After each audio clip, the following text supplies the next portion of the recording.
कहता प्यार से बाहों में भर लूं तुझको यार नमस्कार, स्वागत है आप सबका श्रीदेव टीवी पर। सतीश देहरा जी से हमारे बातचीत का सिलसिला जारी है और ये हमारे इंटरव्यू का भाग 2 है। सतीश देहरा जी से अभी तक हमने जाना कि कैसे उन्हें रामायण और श्री कृष्णा के भजनों को गाने का मौका मिला। अब हम इंटरव्यू की इस कड़ी में सतीश देहरा जी से जानेंगे कि कैसे इन्हें महेश भट्ट की फिल्म फिर तेरी कहानी याद आई का टाइटल सॉन्ग गाने का मौका मिला। फिर तेरी कहानी। कैसे इन्हें आर.के. बैनर की फिल्म हिना में गाने का मौका मिला, जो भारत पाकिस्तान की पृष्ठभूमि पर आधारित थी और अपने सुपरहिट गानों के लिए आज भी जानी जाती है।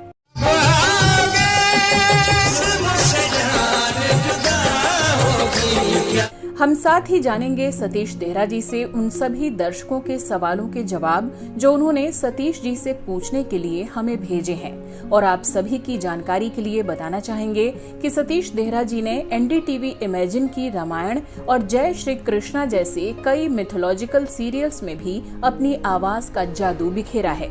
दुष्ट विनाशन के लिए राधा के आंसू कहते हैं कान्हा का संग। इन्होंने कई डिवोशनल म्यूजिक एल्बम्स और कई राजस्थानी फिल्मों में भी अपने गीत संगीत का लोहा मनवाया है। मेरे ख्वाबों में तुम ही तुम हो, मेरी नींदों। तो आइए जानते हैं इन सभी दिलचस्प किस्सों के बारे में खुद सतीश देहरा जी से। आप बने रहिए हमारे साथ।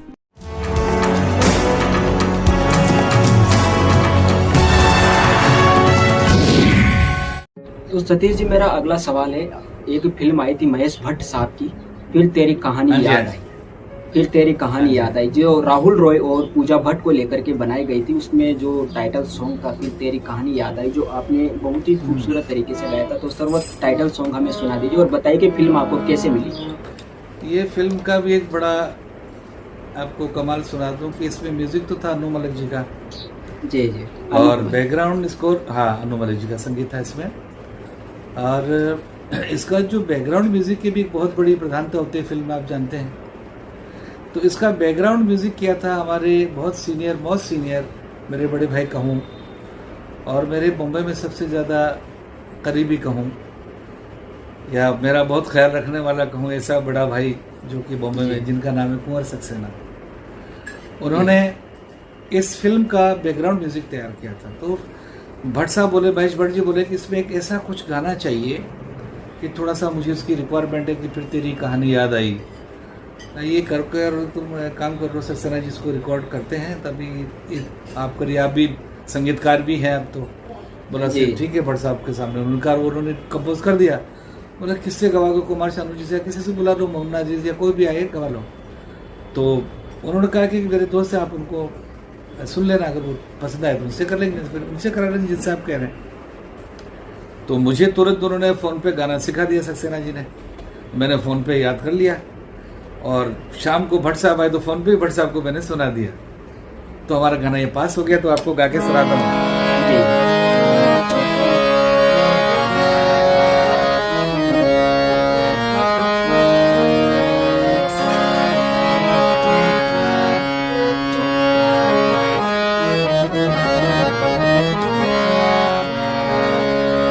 फिर तेरी कहानी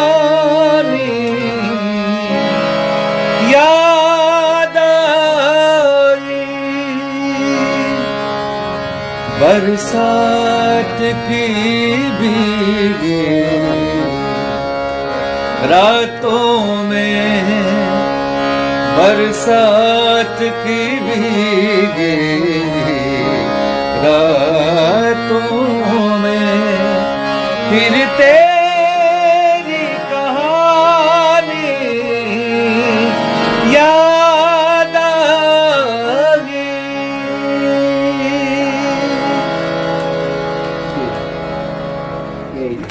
भट्ट साहब को जैसे ही मैंने फोन पे सक्सेना ने बोला सचिव आप गा के सुना दो, अरे बोला वंडरफुल, यही चाहिए, ऐसा ही चाहिए। फिर हमने स्टूडियो में जाके गाना किया और ये ऐसे ही होता है हमारे इस फिल्म में, ऐसा होता है कि सडनली कोई ऐसी चीज हो जाती है जिसकी आप कल्पना नहीं करते हो, और कभी कभी उल्टा भी होता है, जब कल्पना करते हो तो वो नहीं होता है। जी तो डिपेंड। जी जी ये बात है कौशल जी। काफी इमोशनल गाना था सर ये, मतलब अरे और मतलब क्या एकदम फिल्म, सीधा दिल को मतलब छू जाता है ये गाना। मतलब एकदम से इंसान अगर इमोशनल होता है तो इमोशनल हो जाता है इस गाने को सुन करके। अगर अकेला लेकिन में मुझे अगर- मुझे मुझे आज अच्छा लगा कि आपने इस गाने की ज्यादातर लोग फरमाइश नहीं करते हैं आज, या शायद आप सेकंड हैं, लेकिन आपने बड़ा डीपली से मुझे सुना है, क्योंकि ये इससे गाना पता चलता है। मैंने काफ़ी सुना है इसमें, मतलब ये फिल्म भी मैंने देखी हुई है, क्योंकि काफ़ी अच्छी हाँ। फिल्म थी। और इसमें जो ये टाइटल सॉन्ग जब बजता था तो मतलब काफ़ी मतलब मज़ा आता है ऐसे गानों को सुनने में, क्योंकि मुझे इमोशनल गाने वैसे बहुत ज़्यादा पसंद हैं। और मैं बिल्कुल। इमोशनल गाने काफ़ी सुनता हूँ। मैं पुराने ज़माने के जो हमारे दिग्गज कलाकार हैं, गाने चाहे का वो देखिए रफ- बहुत, जिस तरह से गुलदस्ते में बहुत सारे कलर्स के फूल होते हैं, बहुत सारी अलग अलग, तो फिल्मों में भी बहुत अलग तरह तरह के मूड के गाने होते हैं। लेकिन इमोशनल गाने के अंदर बस एक ही बात है कि उसमें सिंगिंग का बड़ा मजा आता है, और वर्ड्स का भी बहुत उसमें बड़ा इन्वॉल्वमेंट अच्छा होता है। तो एक डिपेंड लाइकिंग अपनी अपनी होती है।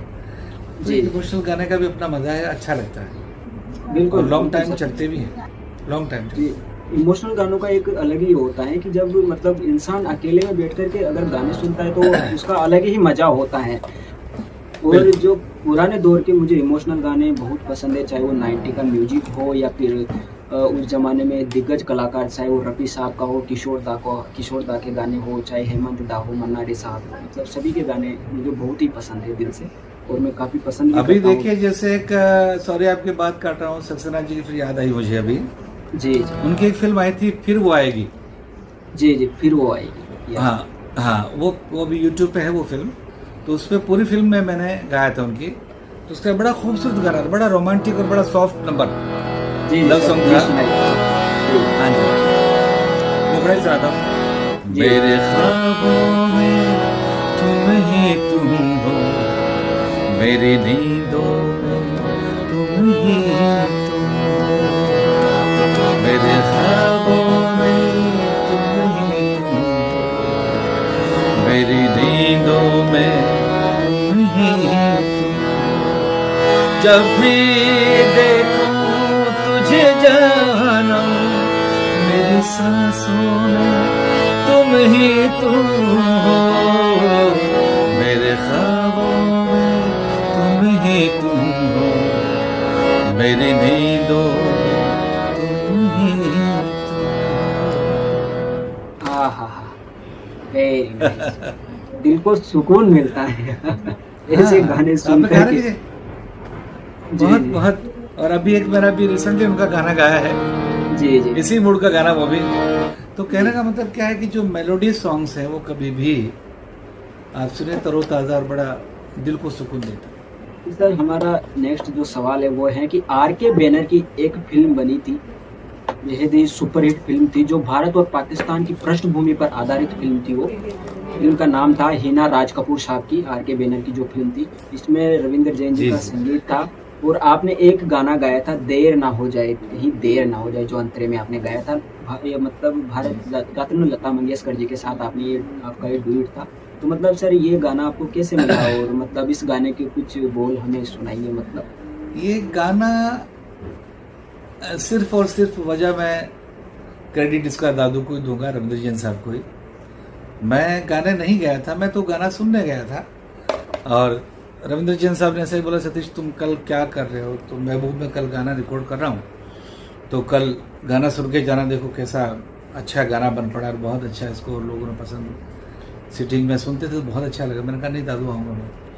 तो ये गाना जब रिकॉर्ड हो रहा था तो लता जी, सुरेश वाडकर जी, साबरी ब्रदर्स वगैरह सब, और बड़ा जी एक लेविश, वो तो खैर आर.के. बैनर था तो सारे टीम जी। बैठी थी, सब लोग बैठे थे। तो जी। सडनली दादू ने जैसे अंतरा है तो मुझे आदेश हुआ कि ये यहाँ क्या पोर्शन, कुछ लाइनें हैं जो तुमको सोलो तुमको गाना है। तो उसमें कुछ सोलो लाइनें मुझे मिली, लेकिन वो 4 लाइनें, लेकिन 400 के बराबर है मेरे लिए। 400 क्या, बल्कि उसका तो कोई मोल भी नहीं कह सकता, क्योंकि स्वर सम्राज्ञी लता मंगेशकर जी खड़ी हैं, और हमारे इंडस्ट्री के बेस्ट सिंगर जिनको मानता हूँ मैं, सुरेश वाडकर जी, ये लोग सब गा रहे हैं। इनके सामने खड़े होना, उनके साथ गाना हमारे लिए इससे बड़ी और क्या बात होगी। ये तो हमारा सपना कह सकता हूँ बड़ा। दादू का मैं बहुत ही मतलब शुक्रगुजार हूँ, मुझे उन्होंने गाने का मौका दिया। और कहते हैं ना कि बस वो एक समय था, वो उस समय के साथ वो चीज़ एक दर्ज हो गई, तो हमारी लाइफ में वो एक तरह की एक बहुत बड़ी एक अनमोल मेरे लिए एक निधि बन गई। तो वो गाना इस तरह से मुझे गाने के लिए मिला, और आज भी लोग बड़ा पसंद करते हैं। जहाँ भी मंच पे जाता हूँ लोग बड़ा सुनते हैं, बहुत एंजॉय करते हैं। तो सर वो गाना हमें सुनाइए।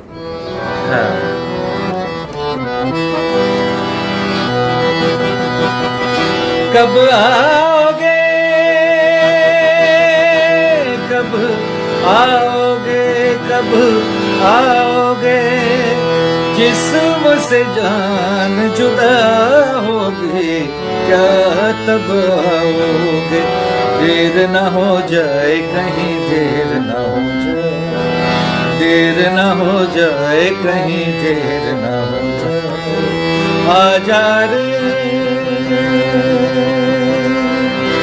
ये मेरा मन घबराए, देर न हो जाए कहीं, देर न हो जाए। मेरी जो लाइनें थी, पहला अंतरा लता जी कहती हैं, कहाँ है रौनक महफिल यही सब पूछते हैं। उसके बाद वॉइसेस आती है कोरस की, कहाँ है रौनक महफिल यही सब पूछते हैं। फिर मेरा सोलो आता है, कहाँ है रौनक महफिल यही सब पूछते हैं, बारह तेरे नाने का सबब पूछते हैं। देर ना हो जाए कहीं, देर ना हो जाए, हर बात का वक्त मुकर्रर है, हर काम के साथ, पर वक्त गया तो बात गई, बस वक्त की कीमत होती है। देर ना हो जाए, देर ना हो जाए। ऐसी सोलो कुछ कुछ लाइनें थी मेरी जी। तो मैं जब भी गाता हूँ मुझे वो सीन, वो दृश्य दिखता है, तो बड़ा एंजॉय करता हूँ। ये लाइफ की सबसे बड़ी अपॉर्चुनिटी है मेरी जी। सर सतीश जी, मेरा सवाल है कि मतलब आपने प्लेबैक सिंगिंग तो आपने की ही, और उसके बाद आपने म्यूजिक डायरेक्शन भी आपने किया है, बड़ी बड़ी गायिकाओं से आपने गवाए हैं, जैसे चाहे वो आशा भोसले जी हो या अनुराधा पौडवाल जी हो या फिर अलका याग्निक, साधना सरगम, और बड़े बड़े दिग्गज गायकों से भी आपने गवाया है, जैसे मोहम्मद अजीज साहब हैं, उदित नारायण, कुमार सानू। तो मतलब सर इन लोगों के साथ काम करने का अनुभव कैसा रहा, और मतलब कुछ नाम और भी बाकी आपको बता दूं। शब्बीर जी को भी गवाया मैंने, शब्बीर भाई को भी, शब्बीर कुमार जी को, अच्छा, कविता कृष्णमूर्ति जी को, हाँ जी, और हरिहरन जी को भी गवाया। हरिहरन जी भी बहुत खुश हुए, मेरा एक भजन मैंने गवाया था उनको, हनुमान जी का, बहुत खुशी, उनका भी बहुत प्यार से नहीं मिला जी। तो इनके सबके साथ में सुरेश वाडकर जी, इन सबको बहुत, अनूप जलोटा जी, इन सब ने गाया है। हाँ जी, हाँ जी, आशा जी ने, इन सब ने गाया, और बहुत मेरे से बहुत खुश, उनकी बहुत बड़ी एक मतलब कह सकता हूँ कि दुआएं मेरे साथ रही हैं और हमेशा के लिए रहेंगी, ईश्वर कर दे। तो ये है कि आगे की तरफ अगर मैं सोचता हूँ तो म्यूज़िक वही करूं जो मेरे मन पसंद का हो, क्योंकि मेरी सिंगिंग ईश्वर की कृपा से चलती रहती, शोज़ करता रहता हूं अब्रॉड में, इंडिया में, सब जगह। और जो अभी जैसे मेरे बहुत अच्छे छोटे भाई जैसे अनिल जी कुलचेनिया, इनकी मैंने कम से कम 6ठी-7वीं पिक्चर की है मैंने। तो ये एक चुनिंग की बात है, वो मुझे समझते हैं, तो चलो मेरा भी एक फ़र्ज़ बनता है कि मैं जितना अपने तरफ से बेटरमेंट हो सकता है मैं कोशिश करता हूँ, उनको पसंद है। और इन सब अभी जो मैंने बताया सुदर्शन, उन्हीं की पिक्चर, उन्हीं का डायरेक्शन है, और राजस्थानी फिल्में भी हमने उनके साथ में काफ़ी की है। तो इस तरह से एक सिलसिला चलता रहा है, चलता रहे, ईश्वर करे बस आप लोग सुनते रहें और हमें मौका मिलता रहे, और अच्छा संगीत सुनने को मिले लोगों को। जी जी। तो सर अब हम दर्शकों के कुछ सवाल लेते हैं जो आपके लिए पूछे गए हैं। तो पहला सवाल हमारे अंकिता दुबे द्वारा पूछा गया है, जो गोरख यूपी से हैं। उन्होंने आपसे पहला सवाल पूछा है, सर रविंद्र जैन जी के साथ आपका क्या अनुभव रहा है, जो सर आप पहले भी बता चुके हैं, तो आप क्या कहेंगे इसको लेकर के? बहुत अच्छा सफ़र का एक मतलब कह सकता हूँ रविंद्र जैन साहब के साथ में। जी और सबसे बड़ी बात ये थी कि वो बहुत बच्चे के साथ बच्चा हो जाते थे, बुजुर्ग के साथ बुजुर्ग हो जाते थे, हर विषय में ढल जाते थे। और कभी भी उनके साथ में इतने शोज़ वगैरह में भी बहुत उनके साथ रहा हूँ, जी तो ऐसा पता नहीं चलता कि कभी कभी हमने बाई रोड बहुत भी सफ़र किए हैं शोज़ के दौरान, तो 15 घंटे 10 घंटे कैसे निकले हमको पता ही नहीं चलता है। इतना मजाकिए बहुत थे और बहुत चटकुले, बहुत हर तरह के सुनाते थे वो। और बहुत अच्छा है उनका नेचर जो था, उससे बहुत ही लोग बहुत उनसे खुश थे और हमें बड़ा अच्छा लगता था। जी जी। तो सर उनका सेकंड सवाल है अंकिता दुबे का, क्या वर्तमान का जो संगीत है वो रफ़ी साहब के दौर जैसा नहीं हो सकता है, जो वर्तमान में जो संगीत फिल्मों में चलता है, मतलब जो गाने बनते हैं? देखिए अब ऐसा है कि कोई चीज़ जब ऐसी एक कगार पे जब छूट जाती है, मतलब कहते हैं कि 100% को और अबाउ चला अगर क्रॉस हो जाती है, जी उस चीज़ को छेड़ने से मतलब नहीं, क्योंकि इतना अच्छा हो नहीं सकता। जैसे आपने रफ़ी साहब की बात कही, तो वो लोगों ने वो काम किया जो कि अब शायद है कि वो सब समय के साथ हो गया। सब कहते हैं ना कि मोती और धागे का जो एक बंधन है, वो हर जी। युग में अलग अलग मोती धागे बदलते जाएंगे, ब्रांड बदलते जाएंगे, लेकिन वो मोती धागा तो वही होता है, लेकिन उसके मैन्युफैक्चरर बदलते हैं। तो जी। मैं यही मानता हूँ कि जो उनका एक दौर चला गया, गोल्डन पीरियड, वो गोल्डन पीरियड अगर लोग, हाँ, अगर कोई वापस लाना चाहे तो आई थिंक सो कि मुझे इसमें थोड़ा डाउट लगता है कि वो एक माहौल नहीं बन सकता। रफ़ी साहब ने, मुकेश जी ने, मन्नाडे साहब ने, किशोरदा ने, लता जी ने, आशा जी ने, इन्होंने जो काम किया साहब, मैं कहता हूँ कि हमारी 100 पीढ़ियाँ गुजर जाए उनको भूला नहीं सकते, ऐसा काम किया। तो उसको आप जी। रिपीट कैसे करेंगे बताइए ना? जी जी क्योंकि वो समय आ नहीं सकता, क्योंकि अब जी। आजकल ये डिजिटल का ज़माना आ गया, हर चीज़ फास्ट होती है। पहले मैं जब शुरू आया था तब तक सब गाने रिकॉर्ड लाइव होते थे, ऑर्केस्ट्रेशन हम सब साथ में खड़े होकर गाना रिकॉर्ड होता था। अब तो क्या होगा कि 1 by 1 अभी तबला कब बज रहा, ढोलक कब बज रहा, किसने क्या बजा, किसी को कुछ पता नहीं है। जी। एक एक टुकड़ा कर करके हम पीसेस करके, आजकल अब हर जगह रिकॉर्डिंग का सिस्टम हो गया। चाहे आप किसी विलेज में जाएं तो वहाँ स्टूडियो मिल जाएगा आपको। तो वो सब चीज़ें वो अलग थी, वो समय के साथ हो गई, अब नहीं हो सकती वैसे। हाँ, ये है कि लोग कोशिश करें, अच्छा करें तो अच्छी बात, अगर आ जाए तो इससे बढ़िया और स्वर्णिम अवसर हमारे लिए, तो हम तो कहते हैं अच्छी बात है, कानों को हमको तृप्ति हो जाए, सुनने को अच्छा मिले। जी जी बिल्कुल बिल्कुल। तो सर हमारा नेक्स्ट सवाल है, अंकिता का जो नेक्स्ट सवाल है वो है, वर्तमान में संगीत कोलाहल बन गया है, इसके पीछे क्या कारण है? एक संगीत का विद्यार्थी होने के नाते में पूछ रही हूँ। कोलाहल तो ऐसा है कि बात तो सही कही उन्होंने। जी जी पहले क्या होता था कि जैसे आपने देखा होगा कि ऑर्केस्ट्रेशन का जो हैवी ऑर्केस्ट्रेशन का जो एक मजमा था, वो सबसे ज़्यादा हमारे शंकर जयकिशन जी साहब, उसके बाद में लक्ष्मीकांत प्यारेलाल जी, आनंद जी, मिलन जी, कल्याण जी आनंद जी, ये लोगों ने बड़ा एक ऑर्केस्ट्रेशन को बहुत हैवी रूप दिया। लेकिन आपने गौर किया होगा, तो आज एक बहुत बारीक बात बता रहा हूँ जो सुधी लोग जानते हैं, शंकर जयकिशन जी 150 म्यूजिशियंस भी रखते थे। जी जी लेकिन जब म्यूजिक पार्ट आता था वो ऑर्केस्ट्रेशन चलता था, और जैसे ही गाना आया तो गाना सिंगल ढोलक पे चल रहा है। अब ये देखिए कमाल की बात, क्योंकि गले को आप अगर पूरा घेर लोगे साजों से तो गला कितना दम मारेगा। तो वो ढोलक तो हट गए, सारे जितने ऑर्केस्ट्रेशन था वो सब वो इसके ऊपर आ गया है, तो वो थोड़ा लाउड हो गया। लाउड इसलिए भी हो गया है कि सब आजकल आप सुनते हैं डीजे कितना लाउड पे चलता है, तो भी हमको सुनने की लाउड आदत, सुनने की आदत पड़ गई है। तो ये सब थोड़ा सा एक थोड़ा सा होता है, हर युग में थोड़ा चेंज आता है, तो हर चीज़ बदलती है, तो हमारे संगीत में भी बदलाव आया है, तो आना स्वाभाविक भी है।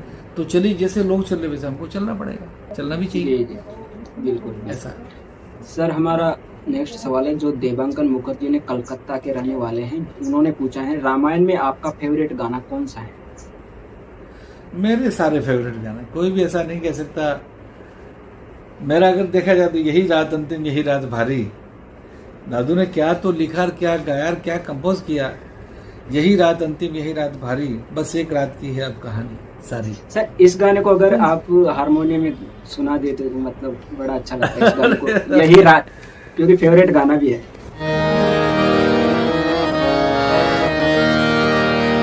यही रात अंतिम, यही रात भारी।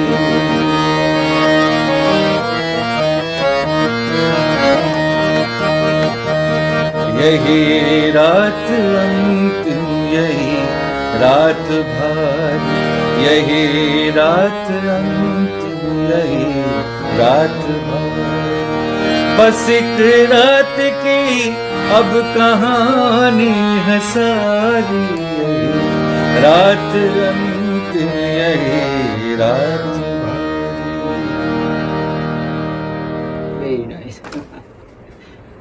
तो ये क्या तो सोच थी उनकी, क्या उन्होंने कंपोज किया और इस कहानी पे लिखना। देखिए क्या एक सटीक बात कही है, जिसमें विजुअलाइजेशन सागर साहब का भी कमाल था, कैसे उन्होंने शूट किया इस गाने को, मैं तो कहता हूँ कि कमाल। तो ये चीजें अब दोबारा होना बड़ा मुश्किल है सर। मुश्किल है, बड़ा मुश्किल है सर। मतलब जी। वो चीजें, वो गाने, वो रामायण, मतलब बिल्कुल मुश्किल है। कहते हैं ना कि एक आवाज एक बार बनती है। रफी साहब एक बार आए हैं, रफी साहब के बाद लता जी एक बार आए बस। जी जी। फिर उसके बाद जब रविंद्र जैन जी एक महान संगीतकार आए, उसके बाद तो वैसी आवाजें आई नहीं। जो गाने आपने गाए रामायण में, श्री कृष्णा में, वैसे गाने फिर बने ही नहीं, हमें सुनने को ही नहीं मिला। तो सर देवांकन जी ने कहा है, मतलब उनका ये कहना है कि मतलब सतीश जी को बताना कि मुझे उनका आवाज़ पर्सनली बहुत ही ज़्यादा पसंद है। मेरी तरफ से उनको बहुत बहुत धन्यवाद कहिए और दुआएं करें कि बस ये चलता रहे सिलसिला, और बहुत बहुत दिल से उनको शुक्रिया कहिएगा मेरी तरफ से। बहुत बहुत धन्यवाद सर। अब हमारे नेक्स्ट हैं पवन कुमार यदुवंशी, जो देवघर से हैं। वो पूछते हैं, उनका पहला सवाल है, रामायण शीर्षक गीत के गीतकार जयदेव जी के बारे में बताने की कृपा करें। उनसे आपकी पहली मुलाकात कब हुई? पहली मुलाकात तो सुरसिंगार में हुई थी, जब मुझे अवार्ड मिला था। तो जयदेव जी उस जूरी में थे, जज थे उसमें। मैंने बताया जैसे शुरू में रविंद्र जैन साहब, हृदय मंगेशकर जी, जयदेव जी, चित्रगुप्त जी, ये सब उसमें जूरी में थे। उसके बाद मैं उनसे मिला भी सही, जब मुझे अवार्ड मिला उसके बाद मिला मैं उनसे। लेकिन जब रामायण शुरुआत तो उनसे हुई थी, टाइटल सॉन्ग उन्होंने ही बनाया था। और फिर उनकी थोड़ी तबीयत थोड़ी ठीक नहीं रहने लगी, तब ऑप्शन की जब बारी आई तो फिर ऑप्शन में रविंद्र जैन साहब वहाँ पे। तो सर वो मतलब जब रामायण जब बन रहा था, तो उस समय जयदेव साहब टाइटल सॉन्ग बना करके उनकी मौत हो गई थी क्या सर? ये मतलब हाँ जी, तबीयत, हाँ यस, उनकी तबीयत और उम्र दराज भी हो गए थे। उम्र तो बहुत ज़्यादा नहीं थी उनकी, वैसे कहा है 60, आई थिंक 65 के करीब थे वो। तो उस टाइम उनकी थोड़ी तबीयत खराब होने लगी। इधर इसको अब रामायण की तैयारी शुरू होने लगी, तो फिर रविंद्र जैन साहब का नाम सिलेक्ट हुआ, फिर रविंद्र जैन साहब की ये हिस्से में आ गया। जी। अब सर पवन कुमार यदुवंशी नेक्स्ट सवाल पूछते हैं कि रामायण और श्री कृष्णा सीरियल के उन अन्य सभी गायक, कविता कृष्णमूर्ति हो, हेमलता जी व सुरेश वाडकर जी आदि के बारे में बताएं। उनके साथ आपकी कैसी बॉन्डिंग थे? उन सबसे फर्स्ट टाइम कब मिले थे, और आज भी उन लोगों के टच में हैं या नहीं? बिल्कुल बिल्कुल बिल्कुल। आज अभी सुरेश जी से तो आज ही मेरी बात हुई। आज वो जकार्ता गए हैं, वो इंडोनेशिया। आज सुबह मेरी बात हुई सुरेश जी से। तो बिल्कुल एक छोटे भाई की तरह प्यार करते हैं वो। और दादू के टाइम से, क्योंकि मैं दादा के यहाँ हमेशा जाता था, वो गाने के लिए आते थे, रिहर्सल होती थी, मैं सुनता था। और मेरा क्या क्लासिकल बेस रहा है, तो मैं थोड़ा सा इस बात को लेकर भी बहुत उनसे मुतासिर हूँ कि वो क्लासिकल फील्ड के और क्लासिकल के बहुत डीपली जानकार हैं। और मैंने भी क्लासिकल बचपन से सीखा है, तो मुझे थोड़ा लगाव है क्लासिकल से। राग रागनी, बड़े ख्याल, छोटा ख्याल, ध्रुपद, दमार, तराना, ये सब गाने करने का शौक है, आज भी है। वो अपने अंदर हैं, लेकिन जब ज़रूरत होती राग की कोई, अभी किसी, मैं नाम नहीं बताना चाहता हूँ, किसी एक सीरियल में गाने गया था, तो जो म्यूज़िक डायरेक्टर ने मुझे कहा कि आपको कल गाना है, तो मैं पहुँच गया। अब जब उनके डायरेक्टर आए तो उन्होंने कहा कि यार कोई भटियार में कोई थोड़ा सा 4 लाइनें ऐसा कह दो, सुबह का राग है। तो वो म्यूज़िक डायरेक्टर मेरे से कहने लगे, सतीश जी भटियार क्या होती है? मैंने कहा ये राग होती है। तो यार इसमें कुछ बना दीजिए आप। तो हमने फिर भटियार में कुछ करके करा। रागों का जैसे एक माहौल होता है, अपना अपना एक शौक होता है। और गुरु की बड़ी कृपा रही हमारे गुरु जी की। और हमारे खुद भंडार थे रविंद्र जैन साहब, खुद रागों के इतने प्रखंड विद्वान थे कि कोई राग उनसे छुपा हुआ नहीं, कोई राग उनके जहन बना वैसा हो ही नहीं सकता। जी। तो बहुत, तो ये रहा। तो ये सुरेश जी हैं, कविता जी हैं, उसके बाद में हमने कविता जी ने हमने इसके अलावा भी बहुत साथ में गाया। सबसे मेरी अच्छी बात होती रहती, शानू जी भी मेरे पे बहुत एकदम खुश हैं, बहुत मेरे से मुतासिर हैं। और हरिहरन जी हैं, साधना जी हैं, अनुराधा जी हैं, अनूप जी का भी मुझ पर बहुत स्नेह है, बहुत प्यार देते हैं वो भी। तो इन सब का मेरे से बात जब कभी भी यदा कदा रिकॉर्डिंग में मिलना होता है, बहुत हम मिलते हैं, बहुत प्यार से काम करते हैं और अच्छा लगता है। और मैं तो उनसे छोटा ही हूँ, जूनियर हूँ उनसे, तो ये सब लोग मेरे से उम्र में बड़े, मेरे से वैसे भी काम में और सबसे मेरे से बड़े हैं, लेकिन सबका प्यार है मुझ पर, स्नेह। जी। तो सर नेक्स्ट सवाल है गोविंद जायसवाल, जो कि यूपी सुल्तानपुर से पूछते हैं। उनका कहना है, कभी प्रभु श्री राम होने का आभास हुआ जब मतलब आप कोई गाने की, आप रामायण के गानों की रिकॉर्डिंग कर रहे हो उस समय?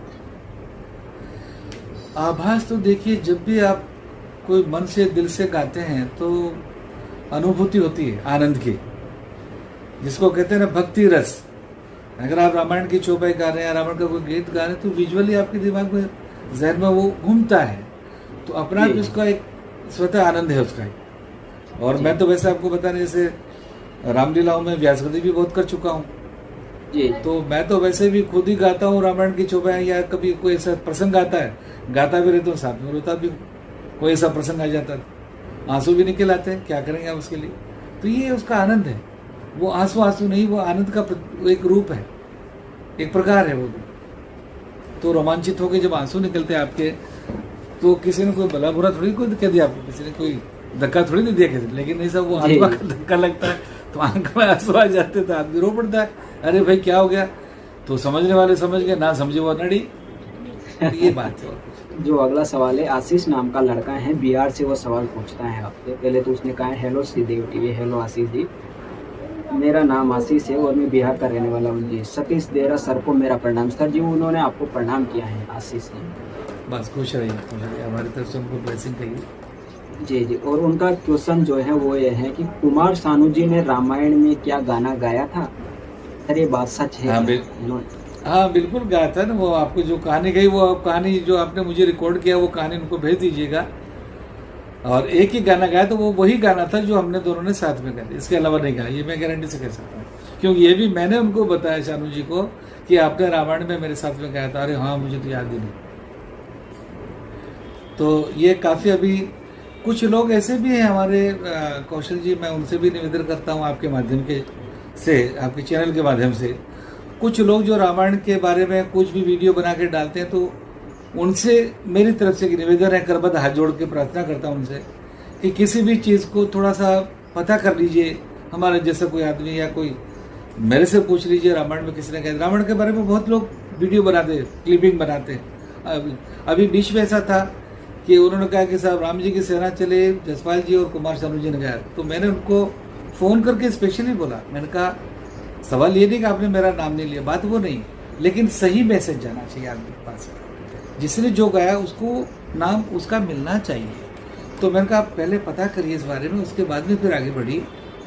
तो कई लोग ऐसे भी थोड़ा सर्चिंग करते नहीं, मेहनत करते नहीं, कुछ भी डाल दिया, बस व्यूज होने से मतलब है, तो ऐसा भी नहीं होना चाहिए। गलत अफवाहें ज़्यादा फैलाई जा रही हैं सर। हाँ, तो ये थोड़ा सा तहकीकात कर, उसका मजा आएगा, उसका क्रेडिट आपको मिलेगा। कई बार मैंने ऐसा भी देखा है कि मतलब किसी और का गाना होता है, उसका नाम हटा करके किसी और का नाम रख दिया जाता है। बहुत सारे यूट्यूबर्स ऐसे करते हैं कि ऐसे बहुत सारे वीडियोज बनाते हैं कलाकारों को लेकर के कि ये गाना तो उन्होंने गाया था, ये वगैरह, मतलब ऐसी बहुत सारी भ्रामकता जो होती है वो फैलाई जा रही है। बिल्कुल। तो मतलब सच केवल आपने सही कहा सतीश जी की, मतलब लोग व्यूज पाने से मतलब रखते हैं। बस अभी जैसे आपने प्रॉपर एक इसका भी एक चैनल होता है प्रॉपर, आपने जैसे मेरे से बात की इंटरव्यू की, तो मैंने कहा मैं 2-3 दिन थोड़ा बिजी हूँ, 1-2 दिन के बाद अपन टाइम लेके और बैठते हैं, आपका भी अपना शेड्यूल देख लीजिए, अपना सेट करके आज हम बात करें। ऐसे ही बहुत पहले 4-6 साल हो गए मेरे ख्याल में, नारद टीवी के अनुराग जी का फ़ोन आया मेरे पास, जैसे ऐसी बात है आपका, yes I am ready for that. तो उसमें क्या प्रॉपर वे में करेंगे, अच्छी तरह से करेंगे, अच्छी जानकारी के साथ करेंगे। और जो मैं आपको न्यूज़ दूंगा, जो क्योंकि मैं तो रामायण से जुड़ा हूँ, और रामायण में 90% जो भी सिंगर्स आए मेरे सामने सब गाने रिकॉर्ड है, क्योंकि हम मतलब एक परमानेंट सिंगर्स में से थे। कभी कोई आ रहा कोई जा रहा, लेकिन हम तो वहीं थे। तो सर हमारे नेक्स्ट जो दर्शक हैं हमारे श्री देव टीवी के अमन शर्मा जो कि राजस्थान जयपुर से हैं, तो उनका पूछना है कि आपका गायक बनने का सफर पूरा कैसे हुआ और उसमें दादू श्री रविंद्र जैन जी का क्या योगदान रहा? मेरा सफर तो अभी तो चल ही रहा है और बहुत कुछ करना बाकी है, मन में बहुत कुछ है, बाकी जो ईश्वर के हाथ में है वही होना है। बहुत सारे काम अभी करने हैं और रविंद्र जैन साहब से तो मेरी मुलाकात कहूँ तो शुरुआत उन्हीं से हुई थी मेरी, वहीं से मेरी शुरुआत हुई। उसके बाद में मैंने बहुत सारे म्यूज़िक डायरेक्टर्स के निर्देशन में गाया भी है जी।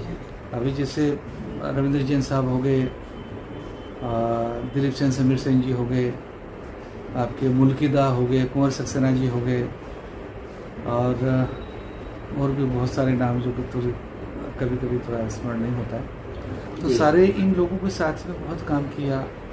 और हाँ, सबसे बड़ी बात जो हमारे बुजुर्ग बहुत सीनियर म्यूज़िक डायरेक्टर रवि साहब, जो नीले गगन के तले कहूँ या 14वीं का चांद कहूँ, यानी इस हमारे फिल्म इंडस्ट्री के सबसे सुपर डुपर हिट के लिस्ट में एक नाम था, वो था रवि साहब जी। तो रवि साहब को के पास में भी गाने का मुझे मौका मिला, उनके 3 गाने गाए मैंने। और ऐसे बहुत सारे शंभू सेन जी हमारे राजस्थान के थे, उनके लिए मैंने बहुत गाया।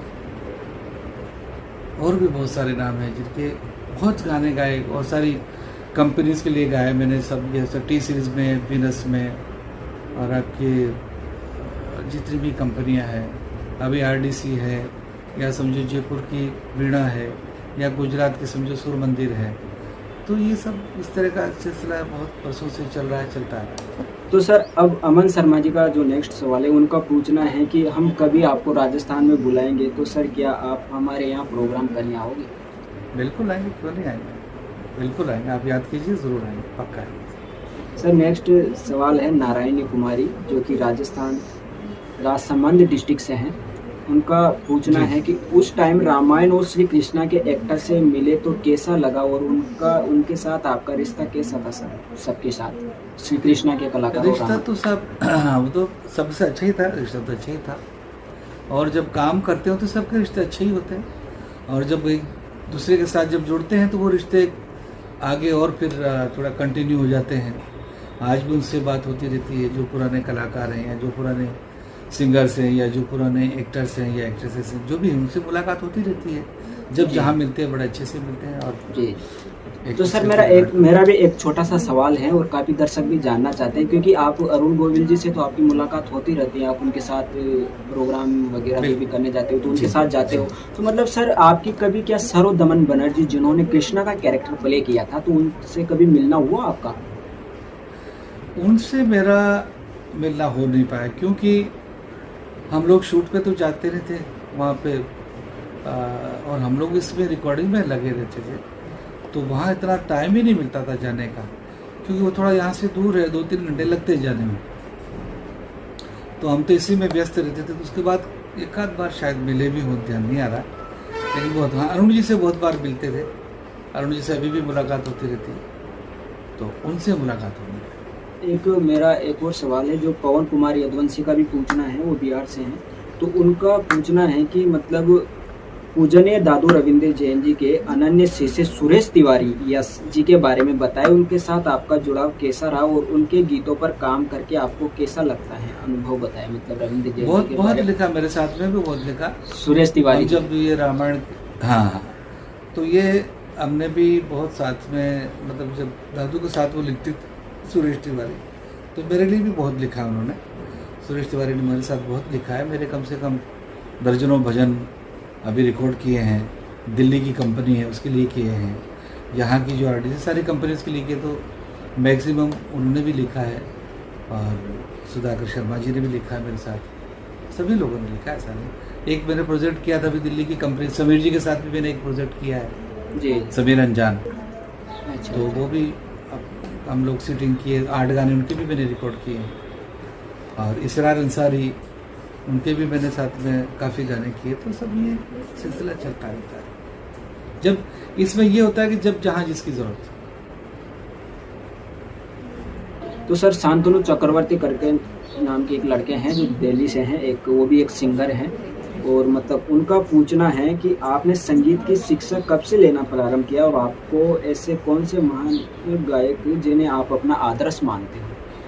मुझे संगीत का शौक तो वैसे बताया ना, मेरे स्कूल के टाइम से ही था, तो वहाँ से एक सिलसिला शुरू हुआ।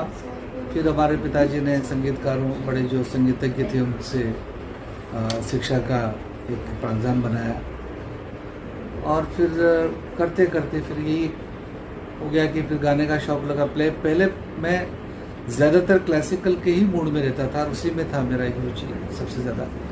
लेकिन जब अवार्ड मिला, मुंबई आ गया, तो फिर मैंने कहा चलो अब भाग्य को इसी में आजमाना चाहिए, इसी में मुझे कोशिश करनी चाहिए। तो मेरे आदर्श अगर मैं कहूँ, रफ़ी साहब भी कह सकता हूँ, किशोर दा भी कह सकता हूँ, क्योंकि ये ऐसे दिग्गज कलाकार थे और ऐसे गायक थे कि ये माने कि जैसे ये लोग फिल्मों के लिए ही पैदा हुए। जी। रफ़ी साहब का जन्म फिल्मों में गाने के लिए हुआ, एक घराना बन गया था, एक तरह से घराने थे ये, तो जिसमें से 4 प्रमुख घराने थे, मोहम्मद रफ़ी साहब का घराना, किशोर दा का घराना, मुकेश जी का घराना और मन्ना डे साहब का घराना। ये 4 घराने प्रमुख थे, तो ये घरानों में तब्दील हो गए साहब। क्या उन्होंने काम किया। अब ये हमारे कह सकते हैं कि मार्गदर्शक थे। और आज की जनरेशन में से मैं सुरेश जी का बहुत फ़ैन हूँ। सुरेश जी मेरे बहुत पसंदीदा सिंगर हैं। अगर मैं एज ए म्यूज़िक डायरेक्टर बात करूँ तो, और कुमार शानू जी वो तो अच्छे हैं ही हैं, सभी अच्छे हैं। हाँ, उदित जी ने मेरे बहुत गाए हैं। हाँ, उदित जी ने गाए हैं, और साधना जी ने भी मेरे लिए बहुत गाया है, और मोहम्मद अजीज़ जी ने भी गाया है, अभिजीत भट्टाचार्य जी ने भी मेरा एक गाना गाया था, एक गाना गाया था मेरे लिए। ये है। बाकी शान भी हमारे छोटे भाई जैसे भी हैं, उनको भी मेरी हिंदी फिल्म में गवाया था। और अभी लास्ट ईयर मैंने गणपति जी का गाना बहुत अच्छा रिकॉर्ड किया उनके लिए। तो सभी अपनी अपनी जगह, देखिए सबके फ्लेवर हैं, अपना अपने अंदाज है, सब अच्छा काम करें, सबके बड़े नाम हैं, सब अपने मशगूल अपना अपना काम में, सब फील्डिंग अपने लगे हुए सब। विवेक यादव का सवाल है कि वो एक जर्नलिस्ट भी हैं और एक राइटर भी हैं, यूपी से हैं वो, गोरखपुर से। उनका पूछना है, रामायण और श्री कृष्णा करते वक्त आपने अपने आप को कैसा महसूस किया? महसूस तो बढ़िया किया, क्योंकि देखिए हमारे सनातन धर्म में इनसे बड़े कोई ग्रंथ नहीं है, इनसे बड़ी कोई उपलब्धि नहीं है। अगर डिवोशनली बात कहें या स्पिरिचुअलिटी में कहें तो इससे बड़ा कोई ग्रंथ नहीं है, रामायण से बड़ी कोई चीज़ नहीं जो। और रामायण श्री कृष्ण ये सब्जेक्ट ऐसे हैं कि ये कभी पुराने नहीं होंगे, ये हमेशा जब छेड़ोगे जब तरोताज़ा है। तो गा के तो यही लगा, महसूस हुआ कि हम बड़े भाग्यशाली हैं, कोई पिछले जन्म का हमारे अच्छे कर्म थे जिसमें हमको ये गाने का मौका मिला, इसमें शामिल होने का अवसर मिला। तो ये बहुत बड़ी अपॉर्चुनिटी मानता हूँ अपना। सतीश जी, आप श्री देव टीवी के दर्शकों को क्या मैसेज देना चाहेंगे, और उन लोगों के लिए आप क्या कहना चाहेंगे, स्पेशली जो एक प्लेबैक सिंगर बनना चाहते हैं, एक मतलब संगीतकार बनना चाहते हैं, क्योंकि क्लासिकल भी आपने सीखा हुआ है और आप क्लासिकल सिंगर हो, और मतलब जो बच्चे जो क्लासिकल सिंगर बनना चाहते हैं, तो मतलब उनको कहाँ से अपनी शुरुआत करनी चाहिए, उनके बारे में कुछ टिप्स दीजिए। देवश्री टीवी के माध्यम से सबसे पहले तो आपका धन्यवाद, क्योंकि अब हमारे जाने का वक्त भी समय भी हो रहा है। तो श्री देव टीवी के माध्यम से यही कहना चाहूँगा आपके सभी दर्शकों को जी, बहुत बहुत आप सभी का धन्यवाद। और ये काफ़ी मेरे ख्याल में ये इंटरव्यू सबसे बहुत ज़्यादा ड्यूरेशन वाइज लंबा ड्यूरेशन हुआ ही है, लंबा इंटरव्यू है। तो अगर पूरा जिन्होंने भी देखा उनका बहुत बहुत शुक्रगुजार हूँ, और सभी श्रोताओं का बहुत बहुत धन्यवाद कहता हूँ। सबसे पहले आपका, कि आपके माध्यम से सब लोगों से जुड़ना हुआ, और हमारे जो आने वाली जनरेशन, जैसे आपने सवाल किया सिंगिंग के लिए जी, तो यही है कि मैं क्या, हर आदमी, हमारे सीनियर, हमसे सीनियर जो लोग यही कहते हैं कि अच्छा गुरु एक तलाश करना बहुत ज़रूरी है। वो इसलिए कि अच्छी तालीम आपको मिल पाए और अच्छा एक मार्गदर्शन देने वाला कोई अच्छा गुरु हो, जो बहुत बड़े सदैवे हों, जिनको बहुत अच्छी सूझबूझ वाले कोई ऐसे गुरु मिल जाए, आपका भाग्य जी। तो क्लासिकल की तालीम इसमें होना बहुत ज़रूरी है। भले आप क्लासिकल गायकी एक अलग है, जी, क्लासिकल गायकी अलग है, लेकिन क्लासिकल सीखना ज़रूरी है। आप भले राग को ख्याल, विलंबित ख्याल मत गाइए, 48 मात्रा मत गाइए, लेकिन राग भैरव क्या है, राग यमन क्या है, राग मालकोन्स क्या है, ये इसका वाद्य संबंध क्या है, ये थोड़ा सा बेसिक जो नॉलेज है वो होना चाहिए। तो उससे क्या आपको एक थोड़ा सा पता चलेगा कि आप कहाँ हो, किधर जा रहे हो, किस तरफ जा रहे हो। जैसे आपको अगर आप गाड़ी में बैठते हैं, स्टीयरिंग आप आपके हाथ में होती है तो एक मानस बनाते हैं, मुझे इस जगह जाना है, तो आपने सोच लिया ना कि आपको कहाँ जाना है। एक मानस में आपने एक मानस बना लिया कि मुझे इंदौर जाना, मुझे जयपुर जाना, मुझे बम्बई जाना, दिल्ली जाना, ये आपने मानस बनाया, बाय रोड जाना है। तो ये पहले आपको एक मानस बनाना पड़ेगा कि ये कलर का गाना, तो मुझे इसमें क्या दिख रहा है, क्या नोट नहीं लग रहा, क्या नहीं लग रहा। तो कोई कुछ जैसे म्यूजिक डायरेक्टर कहें वैसा आप उसको भू उतार दोगे, कोशिश करोगे। जी जी। तो ये सीखने का ये फायदा। तो क्लासिकल का नॉलेज होना बहुत जरूरी। अच्छा संगीत सुने, है ना, अच्छा संगीत सुनेंगे आपके अंदर अच्छी वृत्ति बनेगी, अच्छा रियाज करें और इसको टाइम दें और बहुत जल्दबाजी भी ना करें कि मैं रातों रात सुपरस्टार बन जाऊँ, बहुत बड़ा कवि बन जाऊँ, ऐसा नहीं। आप धरती के अंदर दाना डालते ही आप दूसरे दिन जाते हो कि चलो इसमें फली लग गई, आज काट लेते हैं, नहीं काटते हो ना। जी जी। 4-5 महीना 6 महीना लगता है ना उसको भी। तो जैसे आपने कोई बाजरा बोया हो या गवार फली बोई हो या मूंगफली बोई हो, तो जब वो पौधा बड़ा होगा, जब उसकी टाइम आएगा, उसमें फली लगेगी, तो सडनली तो नहीं लगती। आप चाहते हैं कि कल का कल हो जाए, हम टीवी पे दिख के बस फटाफट रातों रात इस साथ, ऐसा नहीं होता। वो फिर आप चल नहीं पाओ, शायद हो भी सकता है जल्दी हो भी जाओगे, लेकिन फिर लॉन्ग टाइम निभा नहीं पाओगे। तो इसके लिए तजुर्बा आपके साथ साथ चलता है, एक्सपीरियंस जो है आपके साथ जुड़ा है, वो आपके साथ में लगा है। आप निरंतर चालू रखिए, अपना प्रयास चालू रखिए, कोशिश करते रहिए, अच्छा रियाज करते रहिए, अच्छे लोगों से मिलते रहिए, तो वो मिलते मिलते में आपकी बात बनेगी। जी जी। ये है साहब उनके लिए संदेश। बाकी जिनको जो अच्छा लगे और कुछ कटु भी लगा तो उनके लिए मैं क्षमा चाहता हूँ, किसी को लगाओ तो बाकी रास्ता ये है और सच्चे। तो सर विदा लेते समय मतलब आपसे एक गाना हम सुनना चाहेंगे, कोई भी रामायण की चौपाई आप हमें एक बार फिर से मेरे ख्याल सुना में दीजिए। काफी हो गया और क्या इतना काफी है कौशल जी। सर और तो कौन सा सर? कोई एक चौपाई मतलब हम सुनना चाहते हैं। रामायण से हमने शुरुआत की, रामायण पे एंड करते हैं। जी। धीरज धर्म मित्र अरुणाजी,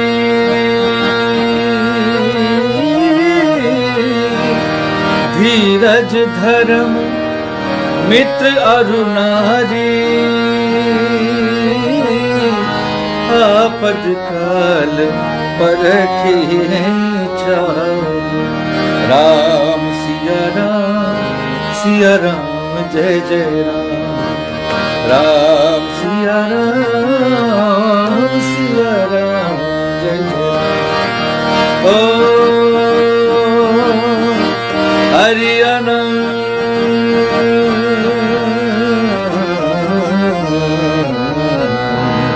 हरि अनंत हरि अनंत हरि हरि अनंत हरि अनंत हरि कथानंत,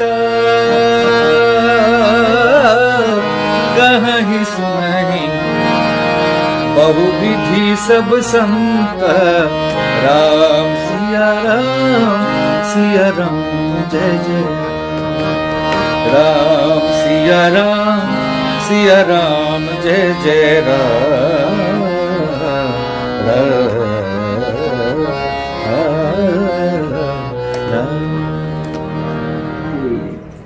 यही ना। बहुत बहुत धन्यवाद। जी, बहुत बहुत जी। शुक्रिया। तो सर आज हमारा परम सौभाग्य रहा है कि आपके साथ इंटरव्यू करने का मौका मिला और आपने अपने कीमती समय में से थोड़ा सा समय निकाल कर हमें दिया, और इसके लिए मतलब आपका बहुत बहुत धन्यवाद। थैंक यू जी, जय श्री राम। Thank you.